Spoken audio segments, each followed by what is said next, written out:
Hello guys, welcome back. Masigi video sa ay Chapri gi look oidoi Chapri gi look Chapri oibe da makta kari mathal tane abi sigi jeans se koi da zahi ya zahi da bhalam sigi jeans se aduga sigi shirt malaya sina ni pani se ai gi si koi da miaba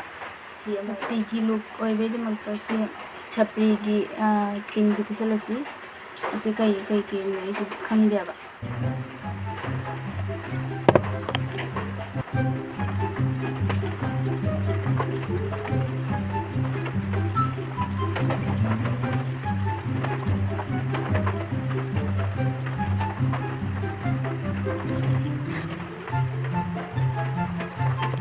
simple simple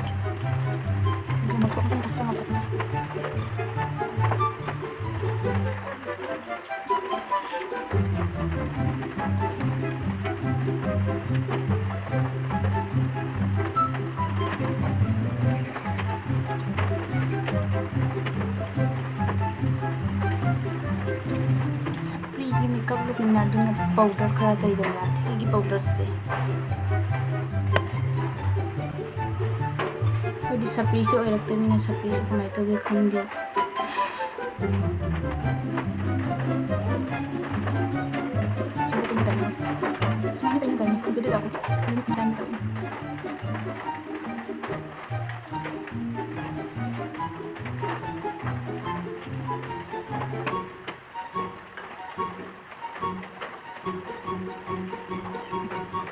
ai coi sẽ ra bài đi wow hay viết tiếng makeup hay đồng ấy không ấy sao mà khăn năm đấy sẽ makeup hay đấy đâu sam hạt vào sam hạt vào tầm đấy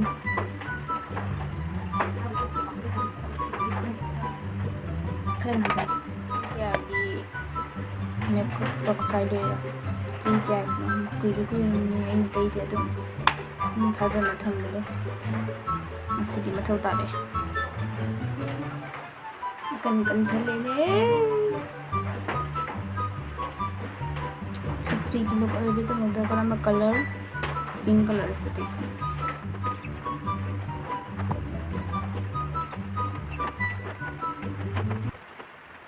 wow ini yang ada tuh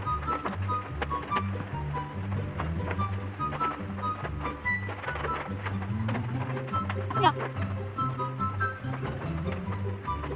kalau yang tercip ya zero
wow sih jadi 100%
dress change तौरगे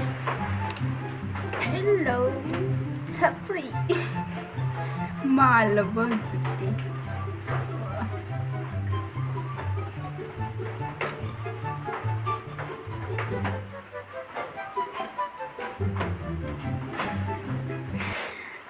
इसा इथोंदा खंगी मिंचिंद मांग चंग सिगी फुलिसे हजिक तैना लिक्याना जेंगमदको surprise अमा यावरमियाबा अदो कोनदिने like हजिक Chapri मालबो जम full outfit उलके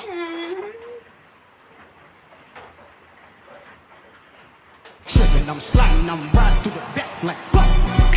Mustard on the beat, bro, and we rap. He a freak, though, man down, color amber lamps. Tell him breathe, let them boys to the front. अभी Chapri look से कमायना तो यार भी रहा अभी और मेरा ओइट तक रहा तो